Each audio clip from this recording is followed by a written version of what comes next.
melhor se institui a terapia, melhores são os resultados. Para qualquer coisa na medicina, e não seria diferente para a doença do carrapato, para a erliquiose. Você vai viajar ou vai cancelar a viagem? Eu vou viajar, porque eu tô tirando a dúvida com os melhores, entendeu? Eu vou viajar porque eu vou ficar expert.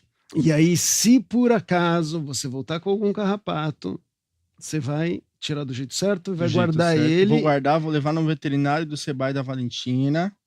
E se for um estrela, existe o risco da febre maculosa, certo? Sim.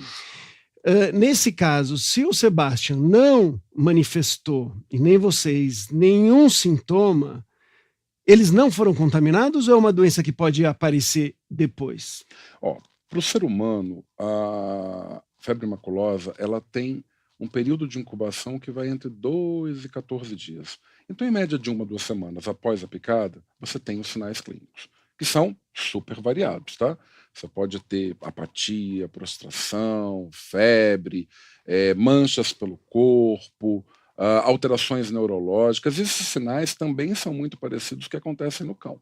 Então, não são sinais muito diferentes do ser humano e do cão. O cão tem muito sinal neurológico também. Só que... E o sinal neurológico seria o que pro Léo saber? Se o o Sebastian teve, ele ficou meio doidinho. Então, por incrível que pareça, a gente não teve nada.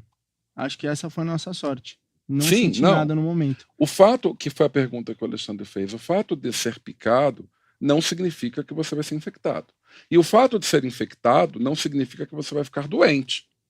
São coisas diferentes. Por exemplo, vamos lá, a gente passou pela pandemia agora. Quantas pessoas foram infectadas e só descobriram que tinham sido infectadas porque fizeram uma sorologia depois. Enquanto que outros morreram a despeito do que se fizesse. Então, infecção é entrar em contato com o patógeno. Nesse caso, eu preciso do vetor. Agora, doença é a manifestação clínica. Nem todo mundo vai manifestar. Às vezes, a gente faz testes sorológicos em cães de áreas endêmicas para febre maculosa e ele está positivo na sorologia, ele tem anticorpo. O que significa isso, gente? Que ele entrou em contato com a bactéria. Mas ele não ficou doente, ele produziu anticorpo. Então, isso é até uma forma de monitorizar se naquela região a doença está, ou o patógeno está circulando. O ser humano também pode acontecer isso. Agora, os sinais são esses, e acontecem nesse tempo de 2 a 14 dias. Se acontecer, é muito importante você chegar ao seu médico, se ele não te perguntar na anamnese, na entrevista inicial da consulta, que você teve em região de mata, que você encontrou carrapato, que tudo isso aconteceu. Porque aí, quanto mais rápido o tratamento e a intervenção do diagnóstico para o ser humano, melhor vai ser. Da mesma forma para o cão. Eu levei o Sebastião Valentino no veterinário para saber, né? Fez exame e tudo mais e não estava tendo nada. Mas eu não cuidei de mim. Mas mesmo, né, mesmo levando ao veterinário, acho que é um ponto muito especial aqui que foi comentado, é legal você contar o histórico e o que aconteceu, Sim. porque às vezes são tantas coisas que o veterinário às vezes tem que checar e ele está no meio da cidade e às vezes ele não está acostumado com o carrapato estrela. Já algumas outras doenças já são mais comuns e geralmente eles já vão mais para essas, né? Entendi. Agora, sabe, Alexandre, esses sinais da febre maculosa, eles vão ser também muito parecidos com os sinais das outras doenças transmitidas por carrapato. E aí já pelo carrapato marrom, que é o ripséfalos. Quais são as doenças mais comuns transmitidas pelos carrapatos para cães? Para cão. Vamos lá. O ripséfalos sanguíneos, que é o carrapato marrom, esse bem urbanizado. Esse cara ele pode transmitir Ehrlichia canis, que causa erliquiose canina. Ele pode transmitir Anaplasma platis, que causa anaplasmose. Ele pode transmitir Babesia, que causa babesiose. Isso tudo por picada. E ele também pode transmitir hepatosum, que é um protozoário, mas aí já não é pela picada, é pela ingestão do carrapato. E pasmem, cães ingerem carrapato. Vai lá se coçar porque ele está picando, fazendo aquela reação, aquela irritação, e aí nesse prurido, nessa coceira, ele acaba ingerindo, e aí se infecta também com esse outro protozoário. Então, as doenças mais comuns transmitidas pelo carrapato marrom para o cão, erliquiose, anaplasmose, babesiose, hepatozoonose. E a gente joga tudo isso como doença do carrapato, que agora, foi o link inicial. Essas doenças, todas elas a gente tem que se preocupar mesmo estando na cidade, dentro da cidade, ou é algo muito mais comum para quem vai fazer uma aventura como o Léo está prestes a fazer, né? Com certeza dentro da cidade, a gente tem no meio dos grandes centros, porque tem o carrapato marrom, mas claro, quanto mais exposto, maior a chance de infecção. Então, quanto mais eu me exponho numa trilha, numa chácara, numa fazenda, ou num ambiente, na pracinha, onde todos os cachorros vão passear no final da tarde, né? Nos parques, no Ibirapuera, nos parques de outras cidades, onde a gente não precisa viajar para uma trilha para pegar um carrapato. Sim. Agora, definitivamente não. Realmente, e eu imagino que nos lugares mais quentes ainda é pior, né? Ou não, e o mundo está esquentando. Isso está ajudando a gente ou piorando a situação em relação aos carrapatos? Hoje mesmo, né? Já está bem quente. Hoje está. É pior porque o carrapato marrom, ele se estende na sua distribuição, ele está em regiões tropicais e subtropicais. Só que com a temperatura, né, e esse aquecimento global, as áreas vão se estendendo. E tem mais, né, gente? A gente vive no Brasil, país tropical. Então, naturalmente, a gente tem clima, biodiversidade e temperatura super agradável para os vetores, e não é só o carrapato, mas a gente nem vai alarmar muito mais o Léo, porque senão ele vai surtar aqui quando falar dos outros vetores e das outras doenças. Eu tava só no marrom no estrela, calma. Não, então, a última coisa que a gente quer, você, para os ouvintes aqui, é deixar de passear, é deixar de se aventurar, porque tudo existe um determinado risco, a gente tem que aprender a evitar esses riscos, conhecer os riscos, mas jamais, né? A gente tá, todo mundo aqui que mora em cidade ou que vai se aventurar, um passeio, tanto para a gente quanto para um cachorro, é maravilhoso. Então, a ideia aqui não é assustar ninguém. Sim. Quando a gente mergulha, né, e a gente está trazendo um especialista, que é a vida dele, né, ele falou, é o que mais gosta ali, né, profissionalmente de fazer, mas a gente tem todo o lado positivo dos passeios, da aventura, da saúde que você vai trazer para você e para realidade, né, e para os seus cachorros. Então, assim, a gente mergulha aqui, sabe como prevenir alguns cuidados, mas tem que aproveitar a vida mesmo com o efeito estufa. Sim, e a gente aproveita. Acontecendo. A gente aproveita tanto que a gente recebe currículo de ser humano querendo ser cachorro nosso. Não duvido. Direct bomba, assim. E aí, vocês querem um cachorro novo? Meu nome é Luiz. É direto. Viver é um risco. Só que, se a gente tem informação, a gente consegue claramente prevenir tudo isso que se expõe. Então deixa eu matar uma dúvida aqui para mim. O problema todo é informação. Essa informação.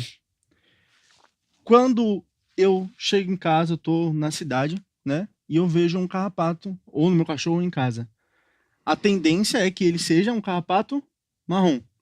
Muito provavelmente. E se eu viajo, vou para um mato, vou para uma cachoeira e tudo mais, a tendência...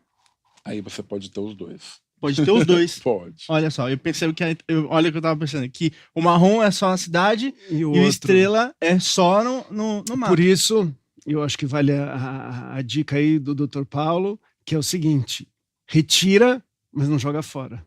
Tá vendo? Não vou jogar retira fora. Com a pinça, coloca no frasquinho com álcool isolado. Não adianta fazer vinagre, não adianta nada disso, tá, gente? Não adianta tacar álcool na pele, não vai adiantar isso, não resolve.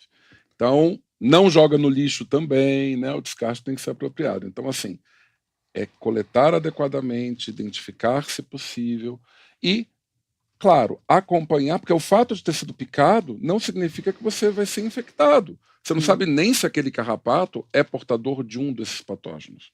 O fato de ser uma picada não significa a transmissão. E uma picada que o cachorro tomou, né? Uma picada que ele tomou de um carrapato infectado. E o carrapato ficou lá, vamos dizer, muito tempo sugando, então ele teve o tempo tranquilo para passar várias doenças.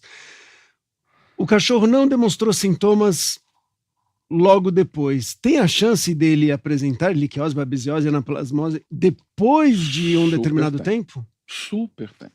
Inclusive, quando a gente estuda a erliquiose, a gente entende que ela, didaticamente, é dividida em fases.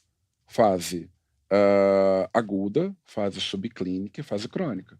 Então, um animal não fica assustado. Um animal infectado, ele pode, às vezes, demorar até 7 anos para ter um sinal clínico. Ou seja, o seu cachorro, né? Vamos pegar aqui a situação hipotética aqui do Sebastian. Ele teve contato com carrapato, já teve. Já. Pode ser que mais para frente o Sebastian tenha algum problema ou tá fazendo, tá com algum sintoma. Sim. Dependendo do sintoma ou da condição, é legal, doutor, ele avisar que já teve contato no passado com carrapato, no mato. Sim, sempre tem que... Embora a chance seja pequena, vale informar. Vale. É mais do que isso. É muito possível que os cães tenham contato com carrapato em algum momento na vida. Só que o tutor só vai relatar isso quando são grandes infestações. Só que quando você tem uma grande infestação no animal, o ambiente já está tomado. O fato dele ter entrado em contato com o carrapato, ele pode ter feito um quadro subclínico. Fez uma febre que você não entendeu que era febre, ele não quis comer de manhã, aí à noite ele já comeu de novo, ele ficou um pouco apático, você achou que era mudança de alimentação ou qualquer outra coisa, e não fez muita coisa, não foi atrás. Isso pode ter sido uma fase aguda, num paciente que tem uma imunidade mais legal. Porque se ele não conseguiu debelar legal, ele vai fazer sinais clássicos. Ou seja, e é estranho falar clássico, porque não tem sinal clássico para Ehrlichia, para Leishmania, para esses patógenos por vetores. Mas ele vai fazer apatia, prostração, febre, aumento de linfonodo, sabe, como se fossem ínguas, aumento de baço, palidez de mucosa, anemia, enfim, uma série de sinais clínicos, que é a fase aguda, que é onde você percebe, eu acho que o Sebastian está doente, eu vou levar ao veterinário. Daí ele vai fazer toda essa entrevista, essa anamnese contigo, entendeu se ele foi exposto ou não, e muitas vezes você vai falar, eu não vi carrapato no Sebastian, e pode ser que você não tenha visto mesmo. Ele não precisa estar com 50 mil carrapatos, ele pode ter tido 1, 2, que fossem infectados e que tenha passado.